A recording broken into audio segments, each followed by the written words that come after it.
사랑하는 이곳시교회 성도 여러분들, 한 주간도 평안하게 잘 지내셨지요? 날씨 정말 많이 더워진 것 같습니다. 불볕 더위와 함께 본격적인 휴가철도 시작되었습니다. 바닷가와 계곡들이 많은 인파로 몸살을 앓고 있는 장면을 뉴스에서 자주 만날 수 있게 되었습니다.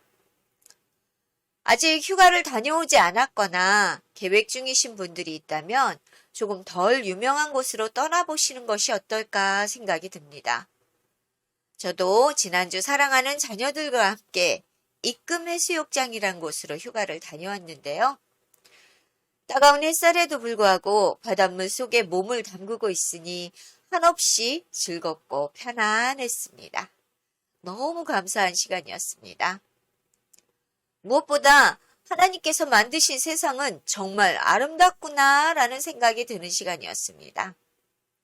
수평선 위로 줄지어진 섬들과 주변의 산들이 함께 절경을 이룬 모습은 정말 장관이었거든요. 하나님의 놀라운 솜씨를 경험하고 느끼는 시간이었던 것 같습니다. 오늘 하나님께서 우리에게 허락하신 본문은 창세기 32장 24절에서 32절까지의 말씀입니다. 말씀을 듣는 성도님들 가운데 주께서 주시는 풍성한 은혜와 축복이 가득하시길 바랍니다. 보통 한국 교회들에게서 축복이라고 말하면 그것은 곧 기복적 신앙과 연결돼서 물질적 풍요를 이루거나 권세를 잡거나 유명해지거나 출세하는 것을 생각하게 되는데요. 이처럼 한국교회의 축복에 대한 개념이 기복적 신앙으로 변질된 것에는 한국의 근대 역사가 기독교의 성장과 더불어 이루어지는 일련의 과정 가운데 생겨나게 되었습니다. 광복을 맞이한 지 얼마 하지 않아서 바로 한국 전쟁이 발발했고 휴전 이후에 국내 경제적 상황은 지독한 가난과 결핍을 가져왔습니다. 국민들은 오롯이 이것을 감당해야만 했었죠. 무엇보다 정부는 몇몇 특권층들의 배를 불리기에 급급했고 누구도 지독한 가난과 굶주림 가운데에서 국민들을 건져내 줄 수 있는 사람은 없을 것만 같았습니다. 바로 그때 그 생존의 시대 한가운데 근대 문명의 대표로 자리 잡은 것이 바로 한국 기독교였습니다. 가난과 결핍을 가진 이들이 필요를 채우고 당면한 생존의 문제를 해결시켜줄 구원자로서의 기독교의 역할을 맹신하는 성도들이 생겨났고 그들 가운데 기복신앙이라는 왜곡된 축복의 개념이 자리하게 되었던 것입니다. 물론 실제적으로 한국 사회 전반의 기독교의 영향으로 상당한 발전과 개혁이 일어났고 그로 인해 교회의 성장 속도가 곧 사회 전반의 성장 속도와 같이 여겨지기도 했었습니다. 사실 교회 목회자들 가운데서도 축복이라는 말이 마치 교회가 성장하고 예배당이 건축되고 유명한 목사가 되는 것이라고 말하는 이도 아직까지도 적지 않습니다. 그러나 성경에 나타난 축복은 조금 많이 다르게 보입니다. 오늘 본문을 통해 우리는 성경이 말하고 있는 진정한 축복이 무엇이며 그것을 얻기 위한 조건에는 어떤 것이 있는지를 살펴보도록 하겠습니다. 야곱이 오늘 말씀의 주인공이지요. 야곱은 고향을 떠나 하란 땅의 외삼촌 라반의 집에서 20년이 넘도록 라반의 양치는 목자로 살아갔습니다. 하란 땅에서 그는 양을 치기 위해 한낮의 매서운 햇볕과 사막의 어두운 가운데에서 추위를 견뎌내야만 했습니다. 그런 가운데서도 그는 하나님의 함께하심이 있었고 그 가운데 아내들과 많은 자녀들을 거느릴 수 있게 되었습니다. 뿐만 아니라 양과 재물도 점점 많아지게 되었죠.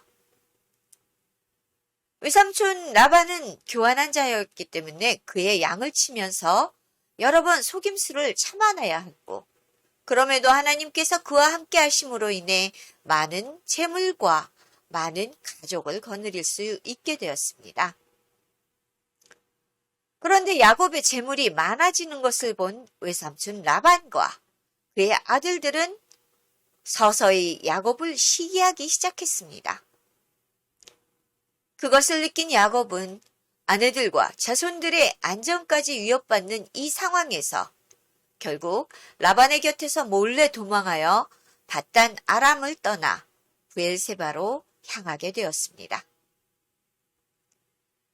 엎친 데 덮친 격으로 그는 자신을 향해 400명의 군사를 이끌고 오고 있는 형 에서의 소식을 전해 듣게 됩니다. 야곱은 오래전 에서를 속이고 장자의 축복을 가로챈 일로 에서는 야곱을 죽이겠다 맹세했던 그 기억이 너무 생생했을 겁니다. 그래서 그는 자신에게 다가오는 에서에게 풍성한 예물을 자신보다 앞세워 보내고 이어 자신의 가족들과 가축들을 보냅니다. 이 예물을 형 에서가 받고 자신에 대한 분노를 누그러뜨리길 간절히 원하는 마음으로 말입니다. 아부하는 거죠. 야곱은 형 에서의 마음을 풀기 위해 할 수 있는 모든 일을 다 했지만 여전히 그는 두려움 가운데 떨고 있었습니다. 그렇게 브니엘의 야복강에서 그는 홀로 밤을 맞이합니다. 본문은 이처럼 두려움에 떨고 있는 야곱에게 하나님께서 친히 나타나사 신령한 축복을 주시는 과정 가운데 요구되는 것들이 무엇인지를 알 수 있게 보여주고 있습니다. 야곱은 홀로 야복강가에 남겨졌습니다. 사실 남겨진 것이 아니라 에서에 대한 두려움에 스스로 이곳에 남았다고 해야 맞는 것이죠. 그가 홀로 남았다는 것은 또한 가족과 자신의 모든 소유물로부터 분리되었다는 말이기도 하죠. 그 어떤 것도 의지할 것이 없는 그는 외롭게 고립된 상태였습니다. 그때 어떤 이가 그에게 다가왔습니다. 야곱은 지혜로운 사람이었기 때문에 그가 범상치 않은 존재라는 것을 느낍니다. 사실 그는 하나님의 사자였습니다. 성경에서 하나님의 사자로 언급되는 이는 성육신 하셨던 하나님을 말하며 있는 곳 하나님의 아들이신 성자입니다. 이와 비슷한 사건으로 창세기 18장 1절에서 2절에서도 하나님의 사자를 우리는 만날 수 있는데요. 아브라함을 찾아왔던 세 사람의 방문객 중 두 사람은 하나님의 천사였고 그들은 하나님의 명령으로 소돔을 멸망시키기 위해 떠났습니다. 그리고 그중 한 사람은 아브라함과 대화를 나누며 그곳에 머물러 있었습니다. 그분이 바로 성육신 하신 하나님의 사자, 곧 여호와 하나님이셨습니다. 그 하나님께서 오늘 야복강가에서 홀로 두려워 떨고 있는 야곱을 찾아오신 것입니다. 그리고 하나님께서는 야곱과 씨름을 시작하셨습니다. 하나님께서는 밤을 새워 야곱과 함께 씨름을 멈추지 않으셨습니다. 하나님께서 왜 이처럼 어려운 가운데 처한 비천한 야곱을 먼저 찾아와 밤이 새도록 씨름을 하고 계시는 것이었을까요? 무엇보다 나약한 인간 야곱을 상대로 하나님께서 과연 그를 이기지 못해 밤을 새워 씨름을 하고 계셨던 것일까요? 그럴 리 없겠지요? 그렇다면 하나님께서 왜 야곱과의 씨름에서 단번에 그를 제압하지 않은 채 밤을 새워 그와 오랜 시간 씨름을 하셨던 것이었을까요? 그 이유는 이 씨름이 그저 혈과 육의 싸움이 아니라 야곱이 그동안 의지하고 살아왔었던 것들을 깨트리기 위한 하나님의 계략이셨습니다. 야곱은 먼저 자신에게 씨름을 걸어왔던 하늘의 존재와 정말 필사적으로 씨름을 했습니다. 야곱은 여전히 자신이 할 수 있는 온 힘을 다해 상대방을 무너뜨리고자 하는 모습을 보이고 있는 것입니다. 외삼촌 라반과 형 에서에게 했었던 것처럼 그는 자신이 할 수 있는 인간적인 모든 방법을 버리지 못하고 하나님과의 씨름을 이어갑니다. 24절에 사용된 씨름하다라는 단어인 히브리어 아바크는 먼지라는 뜻으로 땅에 먼지가 일어날 정도로 격렬하게 싸우는 모습을 묘사하는 단어입니다. 고대 운동에서 이처럼 격렬하게 씨름을 한다는 것은 곧 재판을 하기 위한 결투를 뜻하기도 합니다. 이처럼 치열한 결투 가운데에서 하나님의 사자는 야곱이 자신을 이기려 안간힘을 쓰는 것이 계속되자 그의 환도뼈를 치게 됩니다. 환도뼈는 중요한 생식기와 관련된 생명의 원천을 상징하며 넓적다리 안쪽에 있는 부분, 곧 볼기라고도 말하기도 합니다. 성경의 곳곳에서는 환도뼈를 치는 모습으로 회개와 관련되게 묘사되기도 합니다. 예레미야 3장 19절에서는 내가 돌이킨 후에 뉘우쳤고 내가 교훈을 받은 후에 내 볼기를 쳤사오니 라고 기록되어 있고 에스겔서 21장 12절에서는 그들과 내 백성이 함께 칼에 넘긴 바 되었으니 너는 내 넓적다리를 칠지어다 라고 기록되어 있기도 합니다.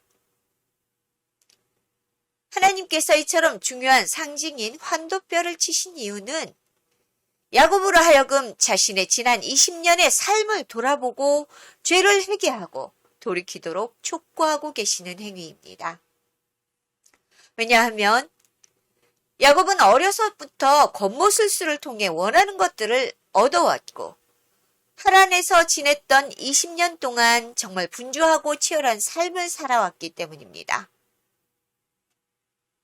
그는 항상 자신만을 의지해 삶을 살아오면서 오래전 에서를 피해 고향을 떠났던 때에 베델에서 만났던 하나님께 드렸던 서원까지 잊어버리고 있었습니다.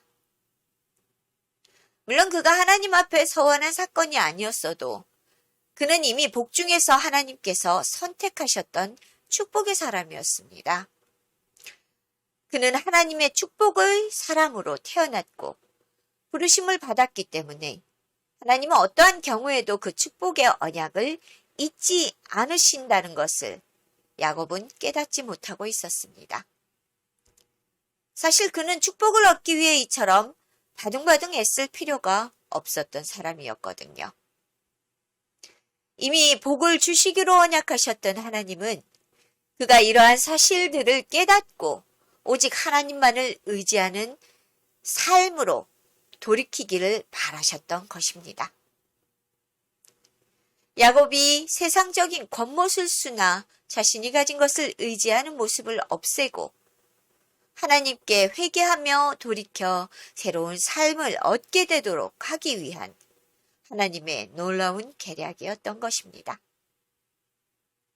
또한 환도뼈를 치심은 곧 그가 축복을 향해 가졌던 욕망과 겉모술수라는 급소를 치셨던 것입니다. 무엇보다 하나님께서는 야곱이 오직 하나님만을 의지하는 축복의 사람이 되길 원하셨거든요. 그래서 씨름의 주도권이 하나님께 있음을 그가 스스로 깨닫고 돌이키기를 원하셨습니다. 결국 환도뼈가 골절되어 야곱은 스스로를 의지하여 걷기조차 어려운 존재가 되었고 그는 더욱 필사적으로 하나님을 붙들게 되는 결과를 가져왔습니다. 그 결과 하나님의 놀라운 축복이 그에게 임하게 되었던 것입니다. 야곱의 이 경험은 놀라운 구속사적인 사건으로 기록되어 있습니다. 하나님께서 야곱을 택하셨던 사건은 곧 그분께서 이스라엘을 택하신 사건으로 이어집니다. 그는 자신만이 아니라 자신의 후손인 이스라엘 온 민족에 하나님의 축복 안에 거하도록 만들게 되었습니다. 더 놀라운 것은 그를 통해 이 온 세상을 구원하실 메시아가 이 땅으로 오시는 사건이 생겼던 것입니다. 세상을 구원할 통로가 되는 놀라운 복이 그에게 이 어두운 밤 주어졌던 것입니다. 이 거룩한 사명은 야곱이 홀로 남아 두려워 떨 때에 하나님께서 친히 찾아오심으로 일어났습니다. 하나님께서는 야곱이 그런 것처럼 삶에 지치고 혼란스러운 두려움으로 떨고 있는 우리들 가운데 찾아오셔서 우리의 환도뼈를 치심으로 우리가 회개하고 돌이키기를 또한 간절히 원하십니다. 우리는 항상 어떤 문제에 부딪힐 때마다 자신의 힘으로만 해결하려 애쓰다 그 한계를 맞이하고는 절망하게 됩니다. 그때 오늘 말씀 속에 홀로 남아 야복강에서 기도하던 야곱을 기억해 보십시오. 우리를 향해 먼저 다가오셔서 우리의 도움이 되시길 원하시는 하나님을 기대하시기 바랍니다.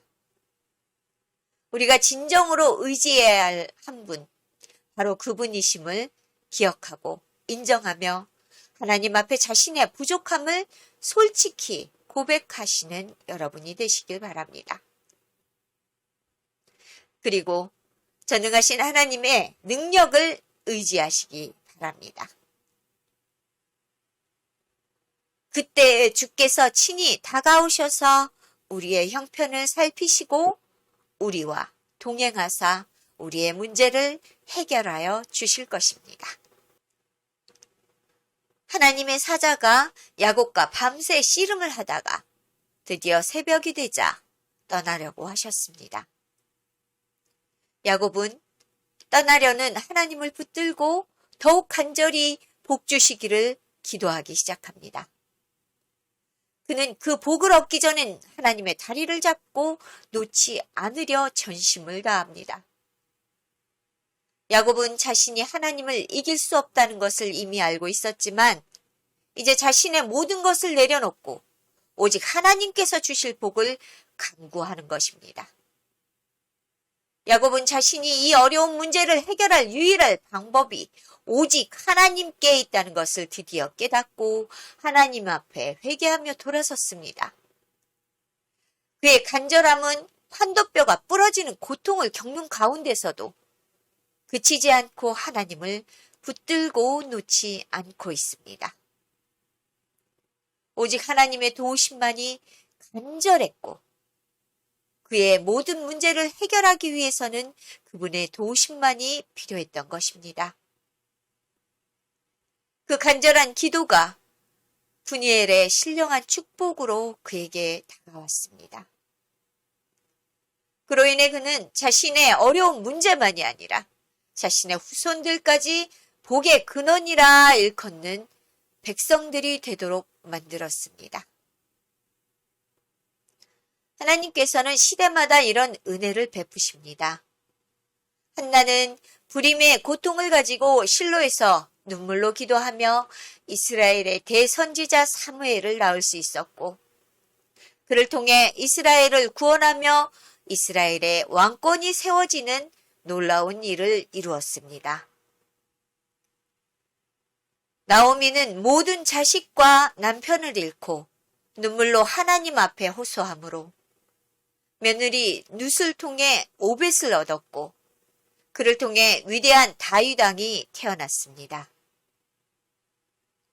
혹시 지금 해결하지 못할 고통과 문제를 가지고 혼자만의 씨름을 하고 계시는 성도분이 계시나요? 그렇다면 하나님 앞에 간절히 눈물로 기도하시기 바랍니다. 하나님은 간절함으로 무장된 눈물의 기도에 귀를 기울이십니다. 우리의 무기력함과 나약함을 스스로 인정하며 그분 앞에 나를 낮추고 엎드리면 하나님께서 야곱에게 다가오셨던 것처럼 우리에게 다가오실 것입니다. 하나님께서 주시는 축복은 그저 주어지는 것이 아니라는 말이지요. 오직 우리의 부족함을 고백하며 자신을 낮추고 하나님을 전적으로 의지하는 일을 하나님은 찾아오십니다. 이제 그분을 요청하는 기도의 자리로 나아가십시오. 그분께 우리의 간절한 기도를 드리십시오. 하나님께서는 우리가 드리는 이 눈물의 간절한 기도를 기다리고 계십니다.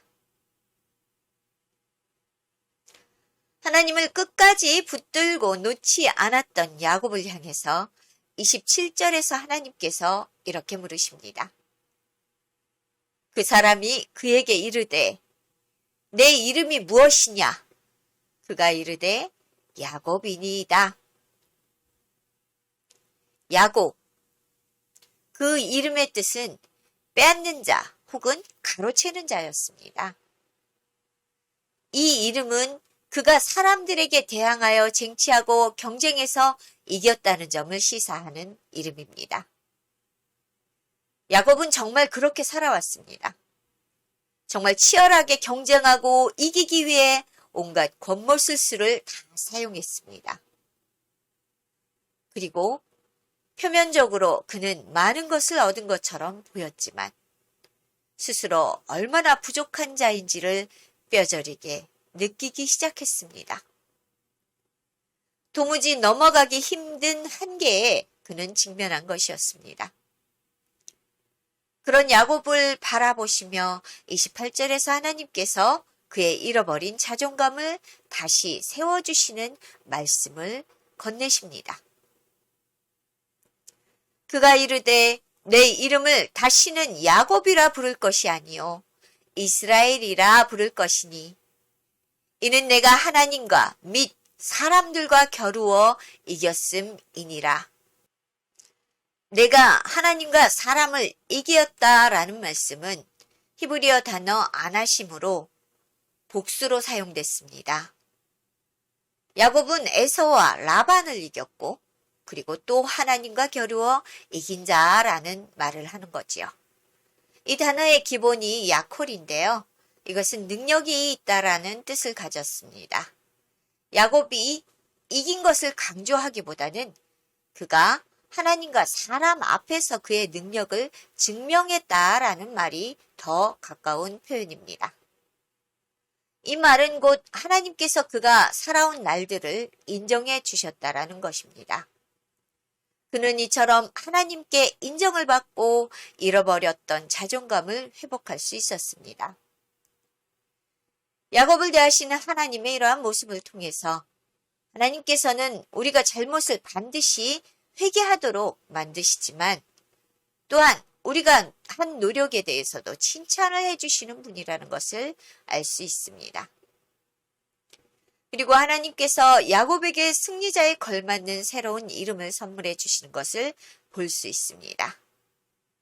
그 이름은 우리가 잘 알고 있듯이 이스라엘입니다. 이스라엘은 싸우다의 히브리 단어인 샤라와 하나님을 뜻하는 엘의 합성어로 하나님께서 싸우신다라는 의미를 지니는 말입니다.